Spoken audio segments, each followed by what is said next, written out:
আউযুবিল্লাহি মিনাশ শাইতানির রাজিম বিসমিল্লাহির রহমানির রহিম। সবাইকে জিনিয়াস কম্পিউটার সার্ভিসিং সেন্টারের পক্ষ থেকে জানাই আন্তরিক শুভেচ্ছা, অভিনন্দন ও সালাম। আসসালামু আলাইকুম। আশা করি সবাই ভালো আছেন।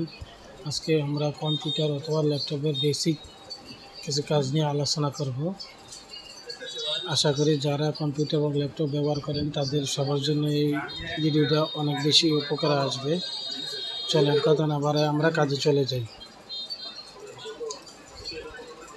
আমরা মাউসের রাইট বাটনে ক্লিক করলে এখানে একটা আই পপ আপ আসছে।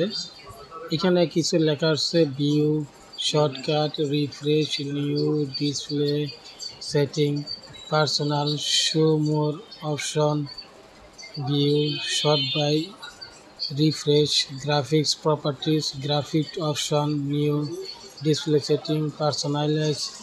এই যে প্রোগ্রামগুলা আজকে আলোচনা করব ইনশাআল্লাহ। তো ভিডিওটা যদি ধৈর্য সহকারে দেখেন তাহলে আপনারা অনেক কিছুই জানতে পারবেন। চলেন কথা না বাড়ায় আমরা কাজে চলে যাই। মাউসের রাইট বাটনে ক্লিক করলে যে প্রথমে যে অপশনটা আসে সেটা হচ্ছে ভিউতে ক্লিক করার পরে দেখেন আমরা যে ডান সাইডে মাউসের কার্সারটা টান দিলে এখানে কিছু লেখা আসতেছে। সেটা হলো large icon, medium icon, small icon, auto arrange icon, align icon to grid, show desktop icon. এই বিস্তারিত এইগুলা নিয়ে আলোচনা করব। চলেন এইগুলা কি এবং এই কাজগুলা কিভাবে করে। লার্জ আইকনে যদি আমরা ক্লিক করি তাহলে দেখেন কম্পিউটার তো ল্যাপটপের যে হোল্ডারগুলো আছে এই হোল্ডারগুলা অনেক বড় আকারে দেখা যাচ্ছে। এটা যদি আমরা মিডিয়ামে দেই তখন দেখেন আরও ছোট হয়ে গেছে। যদি এটা আমরা স্মল আইকনে দেই তখন আরও ছোট হয়ে যাচ্ছে। অর্থাৎ ডেস্কটপ আইকনে যেই হোল্ডারগুলা থাকে এই হোল্ডারগুলা ছোট, বড় এবং মিডিয়াম করার ক্ষেত্রে মূলত এই আইকনগুলা ব্যবহার করা। এই লার্জ আইকন মানে হলো বড়, সবচেয়ে বড়, তারপরে মিডিয়াম মানে তার থেকে ছোট, তারপরে স্মল মানে সবচাইতে ছোট।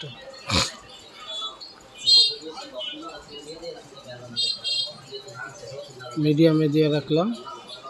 দেন এরপরে আছে কি শর্ট বাই। এইখানে শর্ট বাইয়ের পরে আছে name, size, item type, date modified. অর্থাৎ আমরা এই যে হোল্ডারগুলা আছে এগুলা কি রূপে সাজাতে চাই। যদি নেম দিয়ে সাজাতে চাই তাহলে নেম আকারে সাজাইব। এর কিছু আগে একটু কাজ বাকি রয়ে গেছে। এর মধ্যে আছে অটো অ্যারেঞ্জ আইকন। ধরেন অটো অ্যারেঞ্জ আইকনটার কাজ কি? এই হোল্ডারটা আমি এইখানে এনে রাখলাম, ঠিক আছে? এইখানে রাখলাম, এইখানটা এটা রাখলাম। এই হোল্ডারগুলা যখন আমরা অটো অ্যারেঞ্জ আইকনে ক্লিক করব তখন এগুলো অটোমেটিকলি সজ্জিত হয়ে যাবে। দেখেন সবগুলা এখন যদি আমি চাইও এলোমেলো অবস্থায় রাখতে, আর এলোমেলো অবস্থায় রাখা সম্ভব না। আবার এলোমেলো অবস্থায় কখন রাখতে পারবো?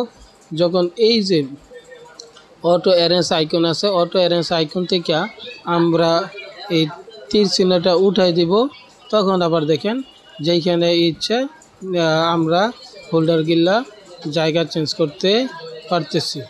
কিন্তু যখনই আমরা অটো অ্যারেঞ্জ আইকনে ক্লিক করব তখন কিন্তু এটা সম্ভব না। অর্থাৎ এটা সাজানো থাকবে। আপনার পিসিটা বা ল্যাপটপটা যতগুলা হোল্ডার আছে সবগুলা সাজানো অবস্থায় দেখা যাবে। দেন খেয়াল করেন এরপরে আছে align to grid. Align to গ্রিডে যদি আমরা ক্লিক করি, একটু খেয়াল করেন এই যে তীর চিহ্নটা আমরা উঠাই দিই, একটু চেঞ্জ হয়ে যাব। এরপরে আছে শো ডেস্কটপ আইকন। অর্থাৎ ডেস্কটপ আইকনে যে কয়টা হোল্ডার আছে এগুলো যদি আমি শু করাতে চাই তাহলে এখানে তীর চিহ্ন দেব, আর যদি ডেস্কটপ আইকনে আমরা শু না করাতে চাই তাহলে তীর চিহ্নটা উঠাই দেব। যেমন খেয়াল করেন, এই যে আমরা এখন কিন্তু কোনো হোল্ডারই আমাদের পিসিতে বা ল্যাপটপে শু করছে না। এই হোল্ডারগুলো যদি আমি আবার আনতে চাই তাহলে যখনই আমি এই শু ডেস্কটপ আইকনে ক্লিক করব, দেন আবার দেখেন সবগুলো আসছে। এরপরে শর্ট বাই এইগুলা হোল্ডারগুলো আমি কিভাবে সাজাতে চাই, হ্যাঁ এইটা আমরা চারভাবে সাজাতে পারি। নেম আকারে সাজাতে পারি, সাইজ আকারে সাজাতে পারি, টাইপ আকারে সাজাতে পারি, হ্যাঁ ডেট মডিফাইড হিসেবে সাজাতে পারি। অর্থাৎ যদি আমি নেম আকারে সাজাই, অর্থাৎ যে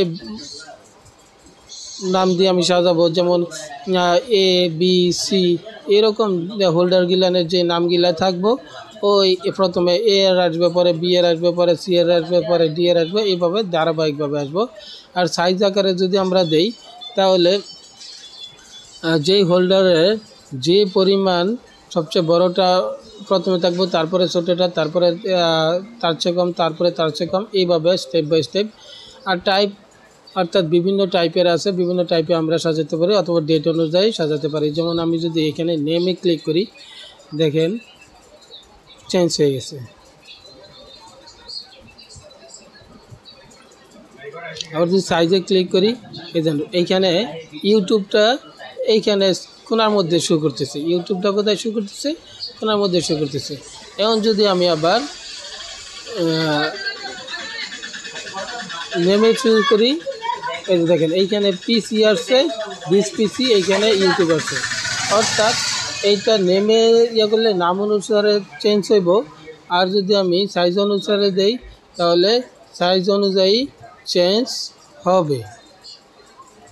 আচ্ছা, পরে যে স্টেপ হলো রিফ্রেশ। আমরা যতবার আমাদের ল্যাপটপ বা কম্পিউটারে রিফ্রেশ করব তত বেশি কম্পিউটারটা পারফরমেন্স ভালো হবে।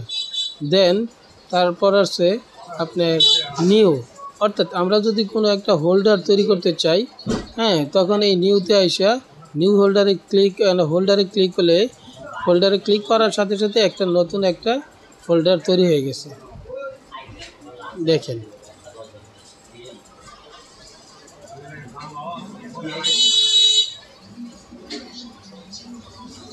এরপর আরেকটা জিনিস, এই যে দেখেন আমি এইখানে যে হোল্ডারটা আসছিল, এই হোল্ডারটা হলো আপনার 17 নাম্বার যে হোল্ডারটা এখানে ক্রিয়েট করছিলাম একটু আগে।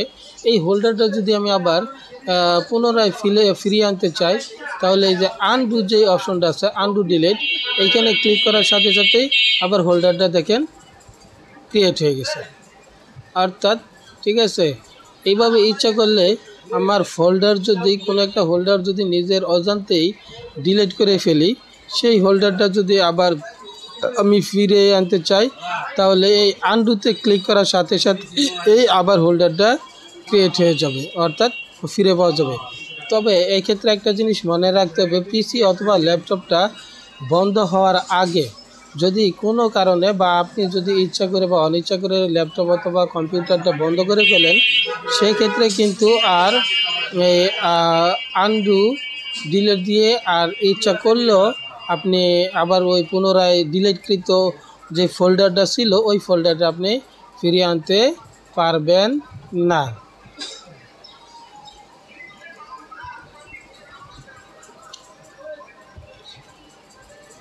এরপর দেখেন নিউ এর শর্টকাট, এটা দিয়ে অনেক কাজ আমরা করতে পারি। অনেক সময় অনেক ফোল্ডার তৈরি করতে হয়, অনেক ডকুমেন্ট তৈরি করে রাখতে হয়, সেটা আপনার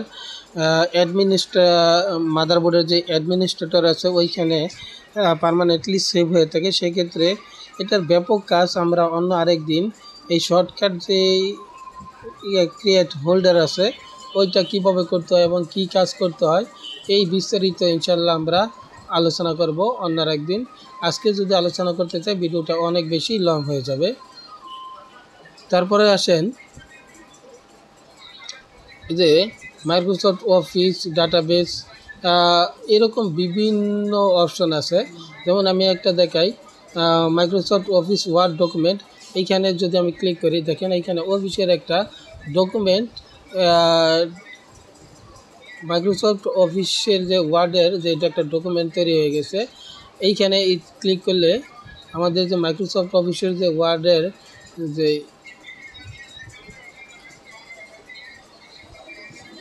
এটাতে দেখা যাচ্ছে। এইখানে আমি কাজ করে বিভিন্ন তথ্য সংরক্ষণ করে রাখতে পারি। সেম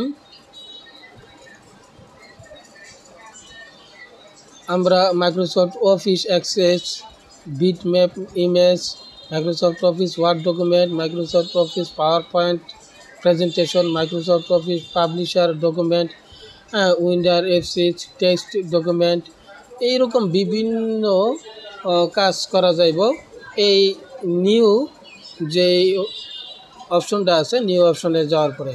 এই বিস্তারিত যদি দেখাতে চাই তাহলে ভিডিওটা অনেক বেশি বড় হয়ে যাব। যার যেটা প্রয়োজন এটা দেখে দেখে করার চেষ্টা করবেন, তাহলে ইনশাল্লাহ হয়ে যাব। তারপরে আসেন আমরা আরেকটা অপশনে যাই, সেটা হলো ডিসপ্লে সেটিং। ডিসপ্লে সেটিংয়ে আসলে আমাদের ডিসপ্লেতে বিভিন্ন প্রোগ্রাম আছে, বিভিন্ন সেটিং আছে, যেমন টাইম সেটিং, ঠিক আছে, গেমিং সেটিং, বিভিন্ন সেটিং আছে, হ্যাঁ, Bluetooth device setting, network and internet setting, personalisation apps, account, হ্যাঁ, এরকম বিভিন্ন কিছু সেটিং আছে। এই ডিসপ্লেতে আসে ওই সেটিংগুলো আমরা ইচ্ছা করলে কী করতে পারি, চেঞ্জ করতে পারি। দেন পার্সোনালাইজ আইসা আমরা যেমন ব্যাকগ্রাউন্ড চেঞ্জ করতে পারবো। তারপরে যেমন ধরেন আমি যদি কোনো ল্যাপটপ অথবা ডেস্কটপের কোনো ব্যাকগ্রাউন্ডটা চেঞ্জ করতে চাই, তাহলে এই যে আমি ব্যাকগ্রাউন্ডটা চেঞ্জ করলাম, তাহলে ব্যাকগ্রাউন্ডটা চেঞ্জ করতে পারবো।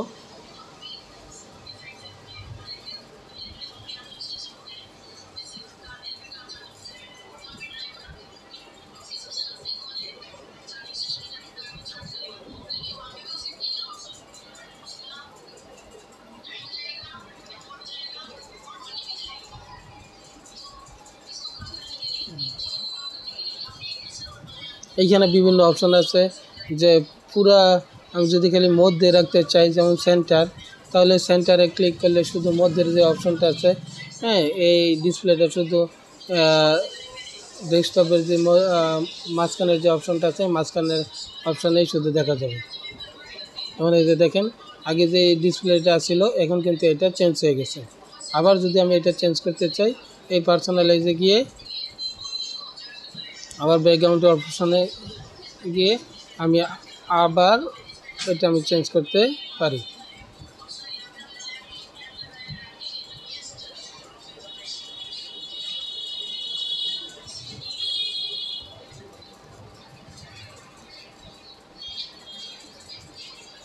চেঞ্জ হয়ে গেছে। এইভাবে চাইলে, ঠিক আছে, আমরা আমাদের ল্যাপটপের যে প্রাথমিক যে কাজগুলো আছে ল্যাপটপ অথবা কম্পিউটারে, এই কাজগুলা নিজেরাই সমাধান করতে পারি। এছাড়াও ধরেন আমরা যদি কোনো, আমার এইখানে কেবল দিয়ে তারপরে কম্পিউটারের সাথে কানেক্ট করা, কেবল ছাড়া যদি আমি কম্পিউটার অথবা ল্যাপটপে ইন্টারনেট কানেক্ট করতে চাই, তাহলে সেটা কীভাবে করবো। দেন আমি আমার কেবলটা খুলে ফেলছি, এইখানে আসা, ঠিক আছে, এই ইন্টারনেটের যে অপশনটা আছে, এই ইন্টারনেটের যে অপশনটা আছে, মনে করেন এখন আমার কম্পিউটার অথবা ল্যাপটপে ইন্টারনেট নাই, এই ইন্টারনেট অপশানে আসা আমি ক্লিক করে, এখানে ক্লিক করার পরে আশেপাশে যেসব ওয়াইফাইয়ের যতগুলা আমার রেঞ্জের মধ্যে আছে এগুলা না শো করবে, শো করলে আমরা এগুলা কানেক্ট করতে পারবো।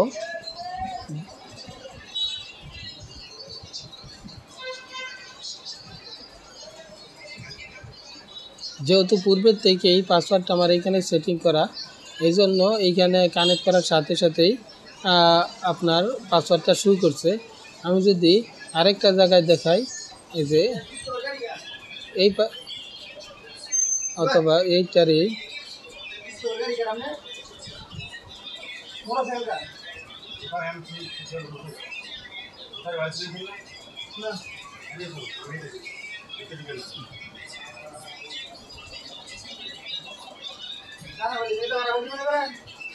এভাবে মূলত আমরা ইন্টারনেট কানেক্ট করতে পারি,